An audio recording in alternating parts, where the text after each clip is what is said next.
What's up, guys? Welcome to Goose Lightning Reactions. We're here for a review for 2 episodes of SNAFU. So, I'm not changing over to reviews or anything. This is like a one-off thing just because my mic wasn't working when I was recording. So, the light was on for my mic, but the cord was loose and didn't realize it until I looked at the audio levels like halfway through the second episode, and they were low.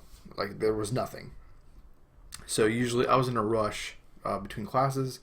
Didn't really do my check that I usually do, so sorry for that. So I'm just going to go over what I was thinking. So this is more of like a thematic show, so I'm just going to go over each individual episode. So I only did 2. I still have the reactions if you want them, but it's just, there's no sound, so I don't know if you just want my you know what I usually do if I get surprised by something someone's saying or something like that. But let me test my glasses again. Way too much reflection.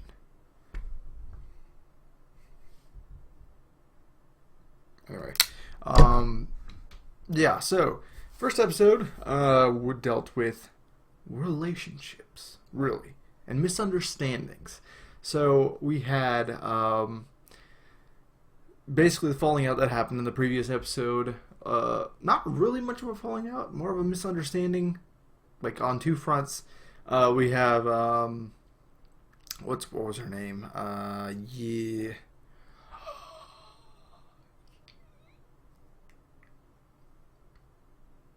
I want to say like something Yam. Yeah, it's Y something. Why something? Oh my god, I should have. Usually, if I did a review, I would have some, a little bit of research, but I just figured since I just recorded it like a couple hours ago. Yui. Okay, yeah, Yui. Okay. The comment of, you are.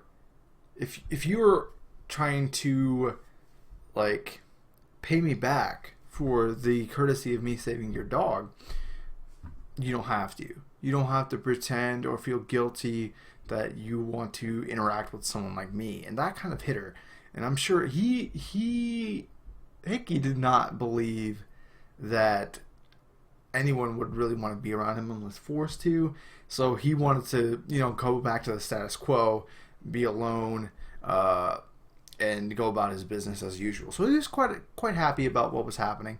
And then, yeah, she didn't come to the club for a few days, and to make up for this, they go on this this shopping trip where they look like they're dating.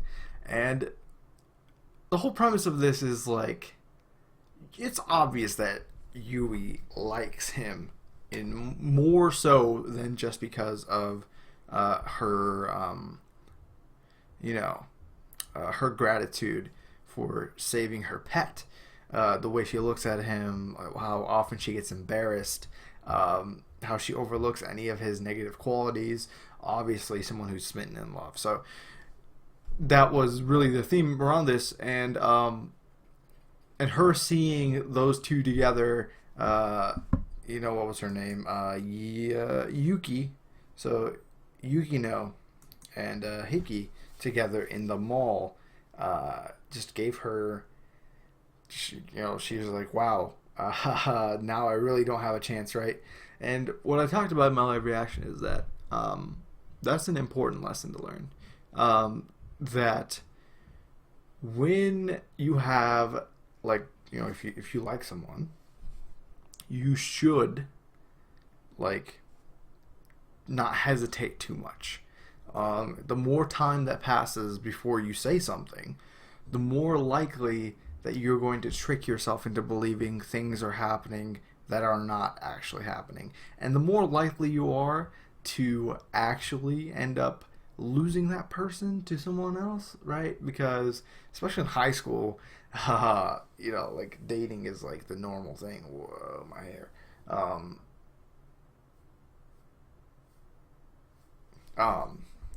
And well, I don't want to say the normal thing, but the thing that people want to do. And there's always like someone out, like someone like someone almost all the time. And not everyone wants to, say something, but trust me, from my own experience, I liked someone for about a year, and I had myself convinced that she liked my best friend, and I was so wrong. So my friends had been, you know, telling me, "Oh, she likes it so much. And we know you like her, so why don't you just say something?" I was like, I don't think so. She laughs more when she's with him, or they seem to do better together. They seem to have like a thing going on, and I just kept convincing myself the longer it went through, the harder and harder it got to even think of myself as a potential candidate. Not like I'm running for a position, but you know what I mean. And it took her to actually, invite me to a dance, which is we had turnabout, which is where the girl asked the guy to the dance in high school. And after that, I started thinking, maybe. And it took me all the way up until the summer of that year to actually say something. And she told me, I was waiting so long, and I just felt stupid. So if you have an inclination, like, be confident in yourself. That is one of the things that I think is a good takeaway from this episode. Misunderstandings happen, and you might get rejected, stuff like that. But it's okay. You don't want to sit there for too long and run into a situation like Yui ran into, unless I'm reading her feelings all wrong. And it can turn into something really, really great. My relationship lasted 5 years, and that year that I wasted, immediately I regretted that.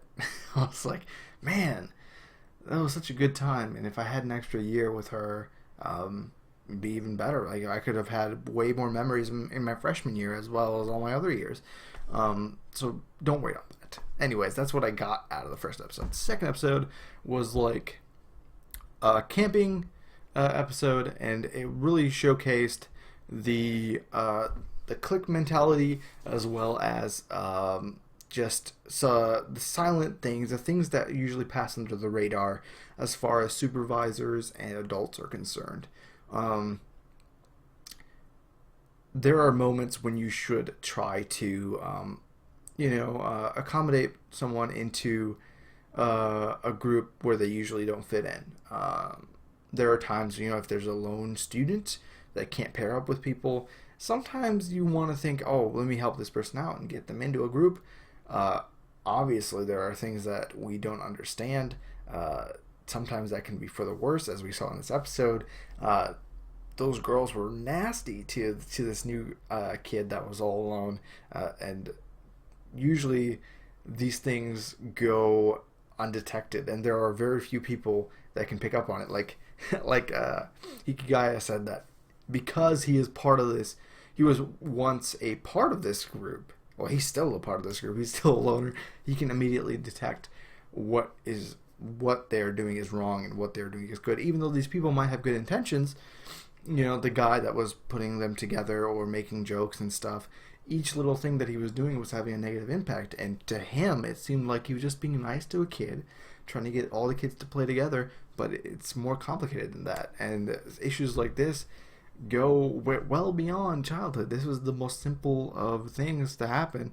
And it's something that even, I haven't really had to deal with any bullying at all, but I know of people who had to deal with stuff like this. And unless someone that understands steps in, they end up having to shoulder something like that for so long.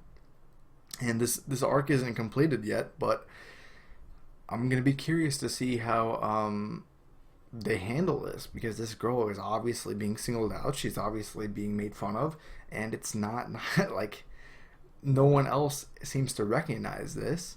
And the girl herself seems to have pretty low self-esteem. She thinks that, when I get into middle school, these elementary school kids won't be as much of a problem because new students will be coming in. But you know, these girls are going to be around. They're going to be persistent, and they're going to remember what kind of girl you were in elementary school. They're going to remember to, like, all those jokes that they made in the past, and they're going to bring it up again. And you can't. It's not as easy as just changing on a dime. It works for some people. I know. One of my best friends was bullied a ton in our school. He went overseas, and he immediately became like the most popular guy in the school. But maybe that's just a foreigner effect. But these things happen. But most of the time, if you stay within your school district and you're just moving up a level, your demons are gonna have to be following you, and that's what's gonna happen unless someone steps in the appropriate manner. And that's really what I got out of the second episode. I'm sorry if this sounds kind of winded. It's just kind of like whatever comes into my mind, and I'm just saying it because this isn't directly after the episode, and I feel like I said a lot in the live reaction, so it's kind of awkward to figure out, like, okay, why was I saying this? Why was I saying that? And yeah, so I'm gonna end it there. That's kind of what I thought of that. There's always it seems like this show always touches on some major theme that is very important every single episode, and this next episode might be the only one where the theme carries over because these episodes didn't finish. But regardless, I think it's pretty deep, like what they're saying. Even though it's comedic and pretty comedic in effect, the main character is always getting shut down by the others, and he's awkward and all that, and also being made fun of all the time. He is